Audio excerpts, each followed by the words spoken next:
Vamos a hablar de verificación de métodos, verificación de precisión y estimación del sesgo a través de los lineamientos que nos da esta guía CLSI EP15A3. Esta es una guía CLSI. El CLSI es un instituto estadounidense con un gran impacto a nivel de los laboratorios clínicos de todo el mundo.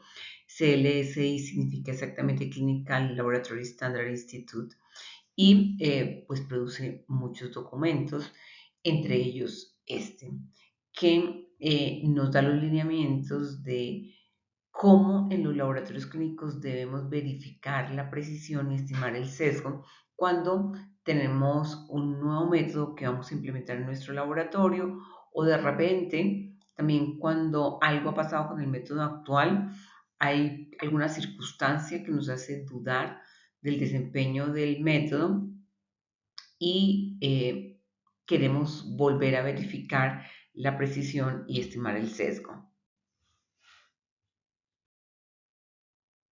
Este documento tiene 4 capítulos. En el primer capítulo se habla en general de la introducción, del alcance, de el background, de la terminología, las precauciones de estándar. También se hace una revisión general del protocolo y también se define qué son estándares de desempeño. En el capítulo 2 tenemos ya el diseño del experimento de precisión. En el capítulo 3 tenemos el diseño del experimento de estimación del sesgo y en el capítulo 4 tenemos conclusiones. Aquí en español, introducción del capítulo número 1, el capítulo número 2, el estudio de verificación de precisión, en el capítulo número 3, la estimación del sesgo a través de materiales de control de calidad conocido y por último, el capítulo 4, la conclusión. Para iniciar con el documento hay un resumen, nos indican cuáles son los miembros del comité y también nos hacen un pequeño prólogo de lo que es el documento.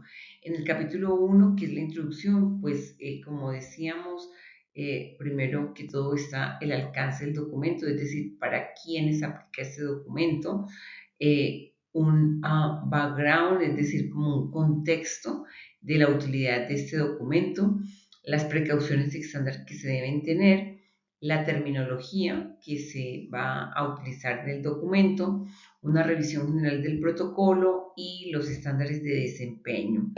También entonces en el estudio de verificación nos habla primero que todo de que debe haber un periodo de familiarización, que también nos habla de limitaciones que puede tener este estudio de verificación y también nos hablan del diseño del procedimiento experimental. En el capítulo 3, que es básicamente la descripción del experimento de estimación del sesgo, utilizando materiales con concentraciones conocidas, que usualmente son materiales de control de calidad interno con concentraciones conocidas. Hay primero que todo, una revisión general del experimento, una selección de los materiales que vamos a utilizar en el experimento, se definen cuáles son los valores objetivo o valores target en inglés y sus errores estándar, porque igual esos valores aceptados como verdadero, valores objetivo, valores target, también tienen unos errores en su medición. Hablamos de los valores medios y de sus errores estándar en el caso en que vayamos a tomar como el valor aceptado como verdadero una media de una comparación interlaboratorio, por ejemplo. Hablamos del intervalo de verificación, que eso es muy de la EP15, y es que cuando yo voy a hacer el experimento de sesgo, finalmente los valores que yo obtenga, yo los voy a comparar es con un intervalo de verificación. Después se habla de la interpretación y de qué tipo de muestras yo puedo utilizar en este caso. Y en el capítulo 4, pues finalmente tenemos las conclusiones.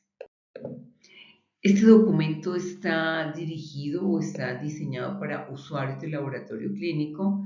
El tiempo que toma esta propuesta, este documento de la verificación del método es de 5 días. El número de mediciones que se propone es de 25 mediciones, que básicamente son 5 mediciones por día y como son 5 días, entonces 5 por 5, 25. Importante notar que deben ser mínimo 2 niveles de concentración y ya en el diseño del procedimiento experimental nos hacen énfasis en que debe ser una corrida por día, no se pueden las 5 corridas en el mismo día, que deben ser mínimo 2 concentraciones del analito del cual vamos a verificar el desempeño y que deben haber 5 réplicas por corrida analítica. Les quiero contar que antes la EP15A2 solamente contemplaba 15 mediciones por corrida analítica. Con ese documento, con la EP15A3, ya se especifica que son 25 mediciones por corrida analítica y el intervalo de tiempo de esas mediciones pues debe ser aproximadamente 24 horas. Ok, entonces esta es como el diagrama que se sigue en la EP15A3. Primero hay una verificación de la precisión y estimación del sesgo para el procedimiento de medición que se ha seleccionado. Es importante acá que los operadores o usuarios estén bien entrenados en el sistema de medición. Es fundamental evaluar materiales con concentración conocida, que lo más usual son materiales de control de calidad interno. Se debe establecer también un procedimiento de control de calidad para validar la estabilidad del proceso. Yo, por el hecho de que esté verificando, no quiere decir que no controle el sistema de medición, al contrario, yo debo correr control de calidad y verificar que el sistema esté estable y después de eso sí arrancar mi experimento de precisión o de estimación del sesgo. Bueno, y pues la idea es que primero haga el experimento de precisión, porque si el método no es reproducible, si el procedimiento no es reproducible, pues no vale la pena continuar. Y ya después de que se ha hecho el experimento de precisión, entonces la idea es continuar con el experimento de la estimación del sesgo. Ok, fundamental la capacitación del operador o del usuario. Eso se debe insistir mucho en que el usuario esté bien entrenado porque muchas veces puede ser que no haya tiempo de entrenar al usuario, entonces se empiezan las verificaciones sin el entrenamiento adecuado de los usuarios y entonces se cometen errores que conducen a confusiones porque se puede pensar que el método realmente no es el adecuado, pero resulta que no, que el problema es que es el usuario u operador. Las especificaciones de desempeño que se verifican según este documento son la precisión y la veracidad. En términos de la precisión, es importante recordar que se expresa como porcentaje, que además el objetivo o eh, especificación para el desempeño en términos de precisión y de sesgo se expresan en términos de máximo permisible, coeficiente de variación máximo permisible o también de desviación estándar máxima permisible.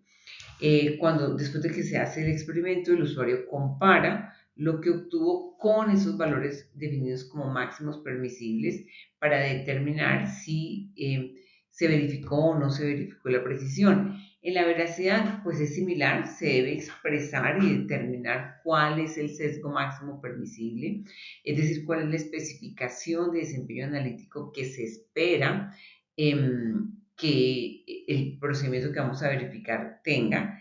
Y bueno, el sesgo se puede expresar en porcentaje o también en desviaciones estándar o en unidades también se puede expresar. Vamos entonces a revisar este capítulo 1 de introducción que contiene. Este capítulo contiene el alcance, el background o el contexto, las precauciones estándar, la terminología, la revisión general del protocolo y las especificaciones de desempeño. Ok, entonces, nuevamente acá, entonces alcance, contexto, precauciones estándar, terminología, revisión general o vista general del protocolo y estándares de desempeño. Bueno, pues tenemos aquí un glosario, hay muchos términos, muchas definiciones que obviamente es importante que conozcamos como las siglas que se utilizan. Vamos a revisar más o menos como unos 25, 28 términos que se utilizan a través de todo este documento. Intervalo de confidencia, CI, porcentaje del coeficiente de variación, es el coeficiente de variación expresado como porcentaje. El porcentaje del coeficiente de variación sub B es la desviación estándar expresada en porcentaje de la variación entre varios días.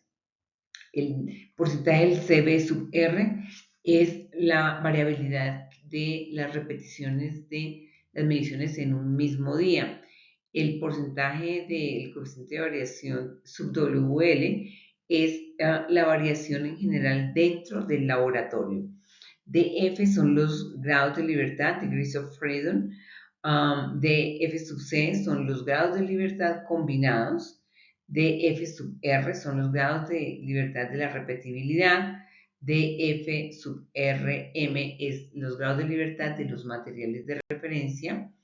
DF sub WL son los grados de libertad de experimento de imprecisión dentro del laboratorio. Bueno, estos son algunos de los que tenemos. Vamos a ver otros términos. TB, que es el valor target o valor diana, como lo traduciríamos al español.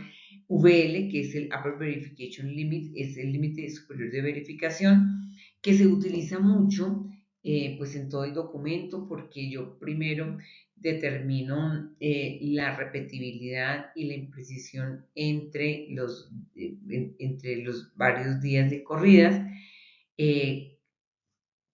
Y si aquí no encuentro que los valores obtenidos son inferiores a estos que me da el manufacturador, yo todavía tengo la opción de ir y buscar el VL, el Upper Verification Limit, y decir, bueno, me dieron estos resultados, voy a compararlo no con el sigma sub R o el sigma sub WL, que es lo que me declara el manufacturador, sino que lo voy a comparar con el límite superior de verificación o Upper Verification Limit.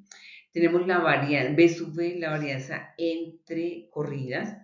B sub W es la varianza dentro de una corrida.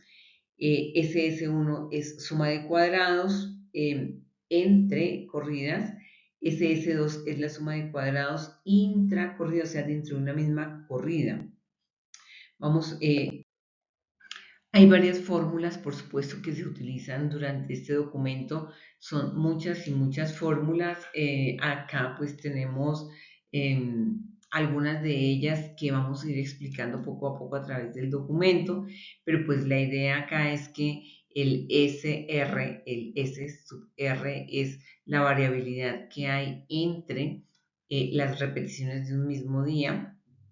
El B sub V es la variabilidad que hay entre las diferentes corridas, en este caso 5 corridas, y el S sub WL me involucra tanto el S sub R como el V sub V, es decir, me combina toda la variabilidad de los resultados tanto dentro de un mismo día como entre varios días. Bueno, poco a poco vamos a ir explicando cómo se calcula esos estadísticos. Aquí tenemos muchas más fórmulas, la fórmula para el VL o el Upper Verification Limit, la fórmula para los errores estándar, la fórmula para los grados de libertad combinados, la fórmula para el intervalo de verificación, la fórmula para las medias cuadráticas, pues en efecto hay muchas fórmulas en el documento.